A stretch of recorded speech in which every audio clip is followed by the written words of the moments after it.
What I'm going to read from is part of a transcript of an extraordinary speech given by Lieutenant General John F. Kelly, U.S. Marine Corps, on November 13th, 2010. What renders it so is that General Kelly's son, First Lieutenant Robert Michael Kelly, was killed in action in Sangin, Afghanistan, only 4 days before he gave this speech to the Semper Society of St. Louis. The comforting news for every American is that our men and women in uniform and every Marine is as good today as any in our history, as good as what their heroic, underappreciated, and largely abandoned fathers and uncles were in Vietnam, and their grandfathers were in Korea and World War II. They have the same steel in their backs and have made their own mark etching forever places like Ramadi, Fallujah, and Baghdad, Iraq, and Helmand and Sangin, Afghanistan, that are now part of the legend and stand just as proudly alongside Bellawood, Iwo Jima, Incheon, Khe Sanh.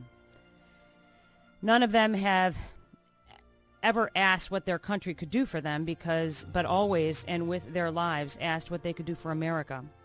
While some might think we have produced yet another generation of materialistic, consumeristic, and self-absorbed young people, those who serve today have broken the mold and stepped out as real men and real women who are already making their own way in life while protecting ours. They know the real strength of a platoon, a battalion, or a country that is not worshiping at the altar of diversity, but in a melting point that stitches and strengthens by a sense of shared history, values, customs, hopes, and dreams, all of which unifies a people, making them stronger, as opposed to an unruly gaggle of hyphenated or multicultural individuals. And what are they like in combat in this war? Like Marines have been throughout our history.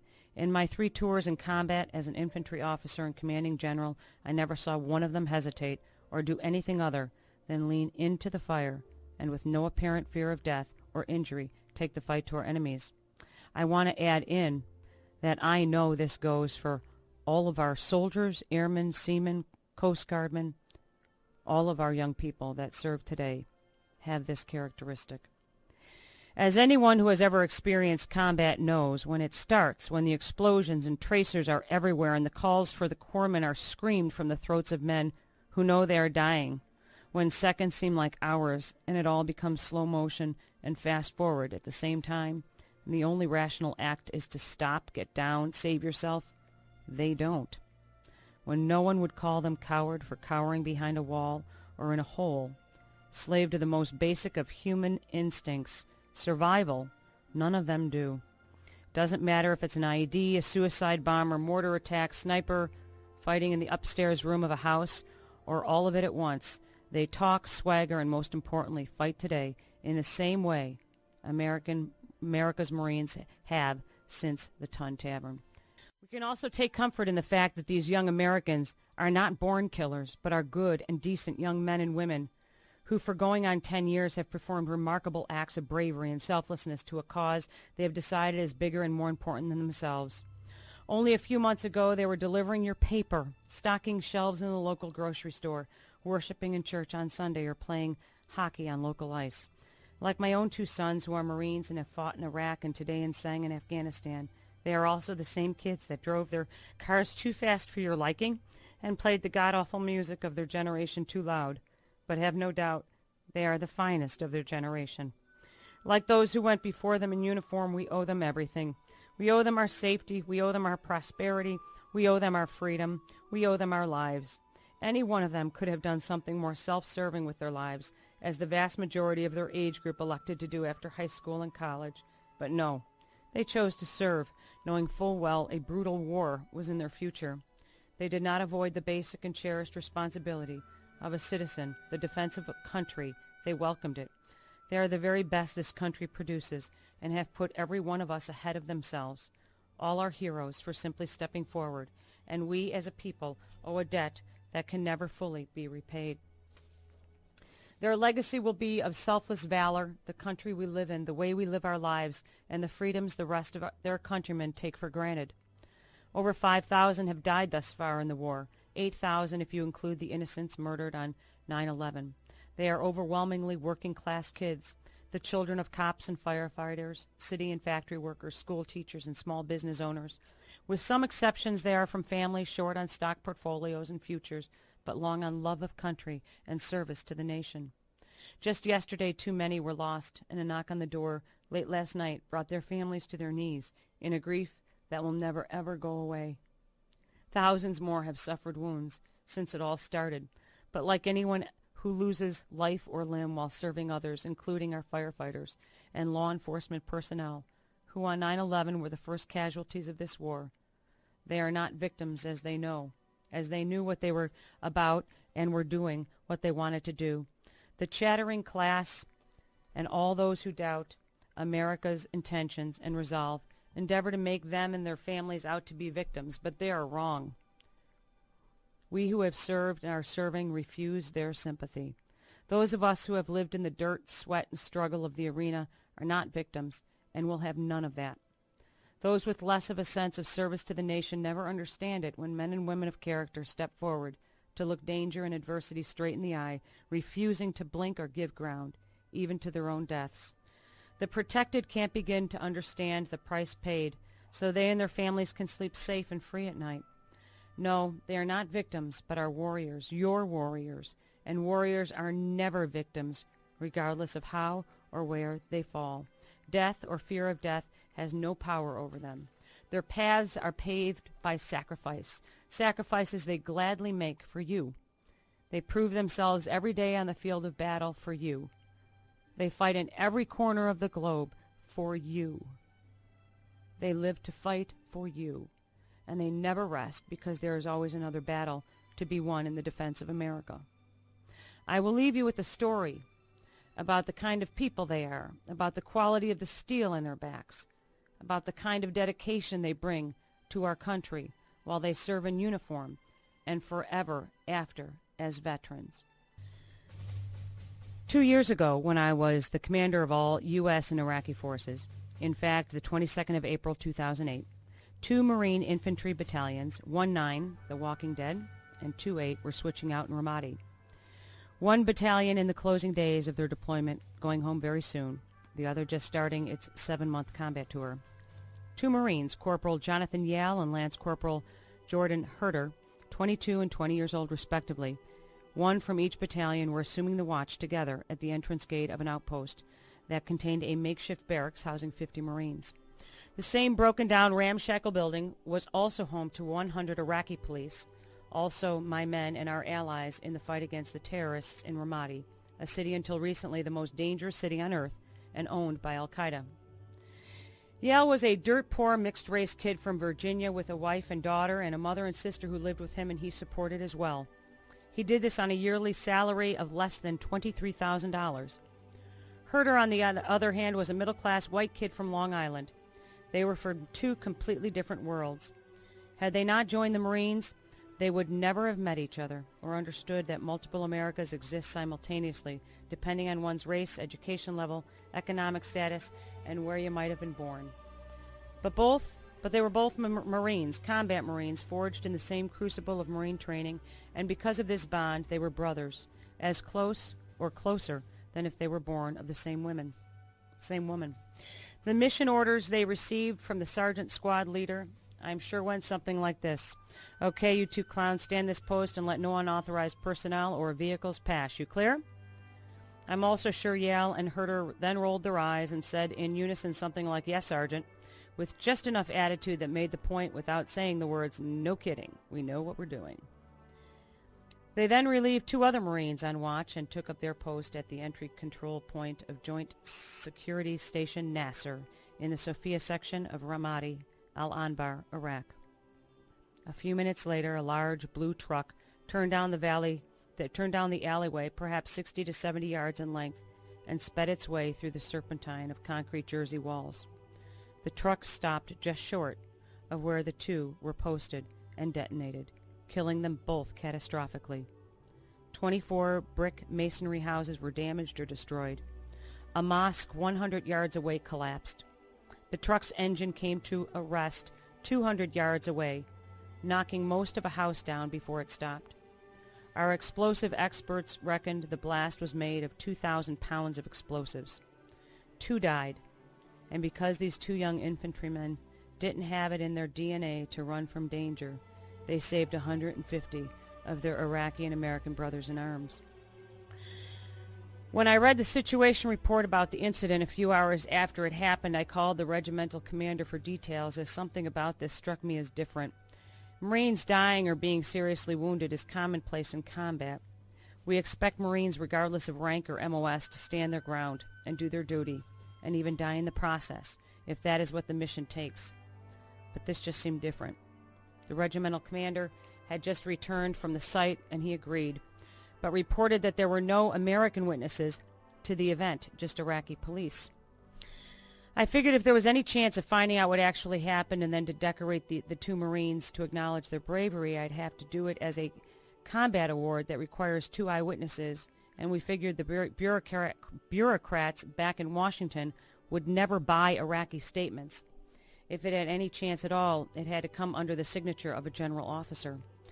I traveled to Ramadi the next day and spoke individually to a half-dozen Iraqi police, all of whom told the same story. The blue truck turned down into the valley and immediately sped up as it made its way through the Serpentine. They all said we knew immediately what was going on as soon as the 2 Marines began firing. The Iraqi police then related that some of them also fired, and then, to a man, ran for safety just prior to the explosion. All survived. Many were injured, some seriously. One of the Iraqis elaborated, and with tears welling up, said they'd run like any normal man would to save his life. What he didn't know until then, he said, and what he learned that very instant, was that Marines are not normal. Choking past the emotion, he said, "Sir, in the name of God, no sane man would have stood there and done what they did. No sane man. They saved us all." What we didn't know at the time and only learned a couple of days later, after I wrote a summary and submitted both Yale and Herter for posthumous Navy crosses, was that one of our security cameras, damaged initially in the blast, recorded some of the suicide attack. It happened exactly as the Iraqis had described it. It took exactly 6 seconds from when the truck entered the alley until it detonated. You can watch the last 6 seconds of their young lives. Putting myself in their heads, I suppose it took about a second for the 2 Marines to separately come to the same conclusion about what was going on once the truck came into their view at the far end of the alley.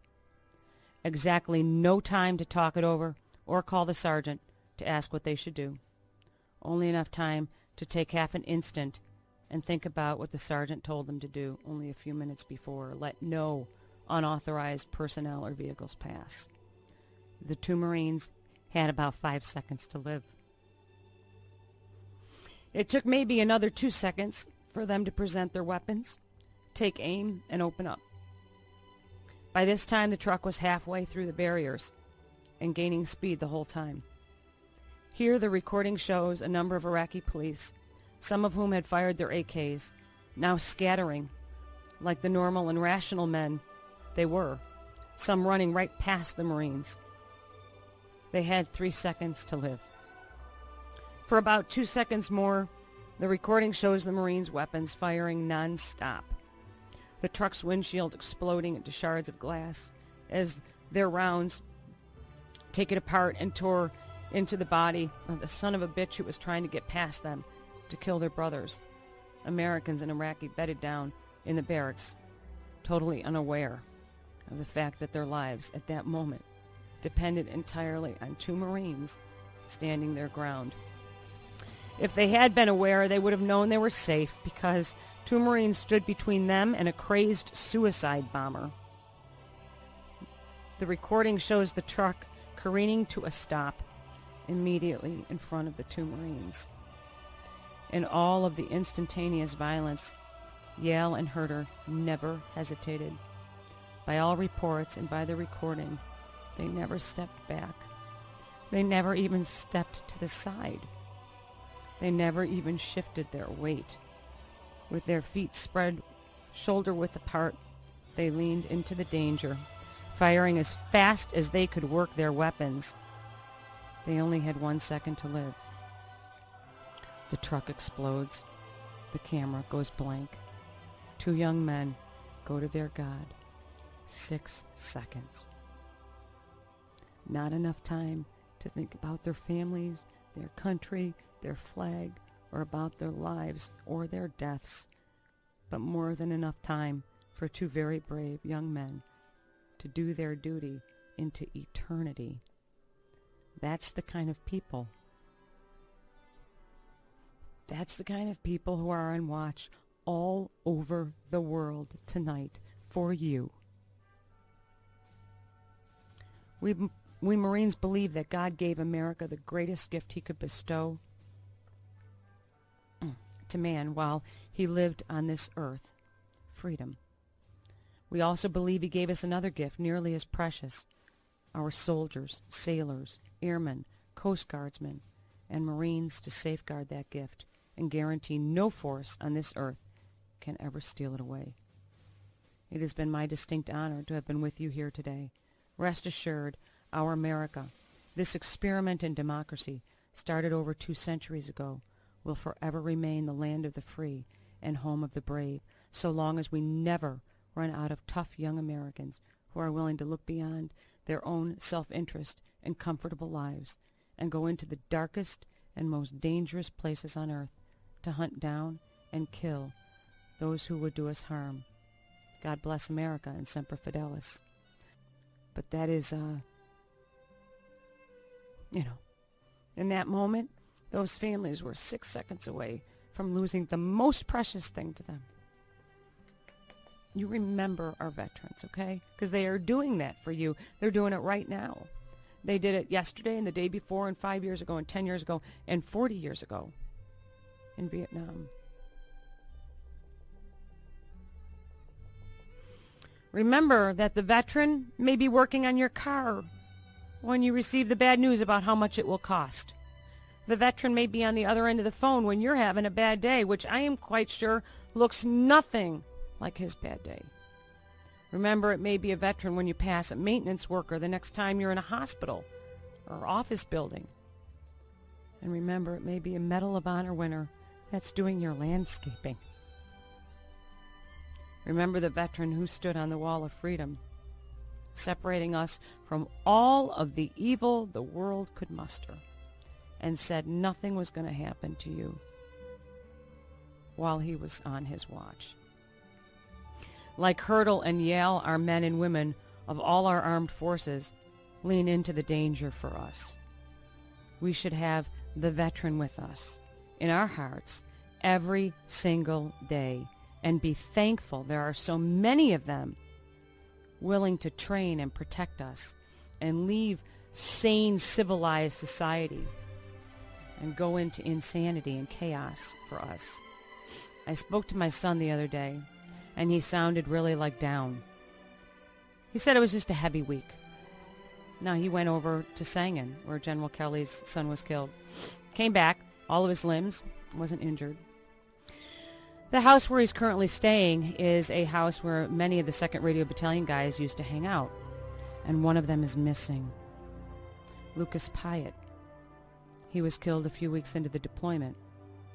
Thursday, being that it was the birthday of the Marine Corps, his name was added to the wall at the NSA at Fort Meade. Today, Marcus D'Andrea gets married, and he's been in town, and all the guys have been hanging out together. They all sat and watched Lucas Pyatt's name go up, knowing that forever he'll be frozen there, the way they pictured him, having a beer, watching football, hanging out together.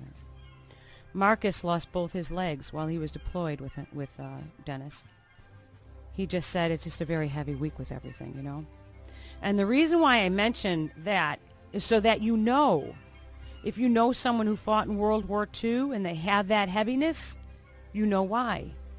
If you know someone who fought in Korea, certainly all of those who came back from Vietnam and were spit on, all of them experienced their buddies dying, or the sheer terror of waiting to just be blown up with your next footstep.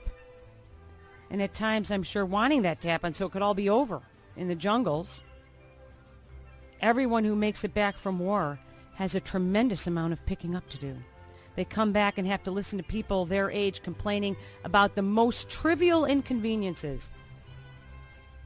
and being forced to the conclusion that it's all trivial. They're all things that don't matter. Then what? What do you do then? I think it may have been easier when everyone got married and had kids and no one got divorced, because you could at least count on some things in your life. You could count on someone loving you, because that's actually very healing, to be loved. Find a way to help a veteran. All of them carry that sadness of loss around with them. Volunteer your time. Maybe those silly puppy mill people can put down their pickets and actually help human beings that are responsible for their freedoms. If you can give a job to a veteran, do that. Put him at the top of your list. There are people that can learn anything. And you won't have to teach them work ethic, ever. And at least let's treat every single person we meet like they are a veteran, because you just never know when you might be talking to a hero. God bless all of you who have served this great country. Happy Veterans Day.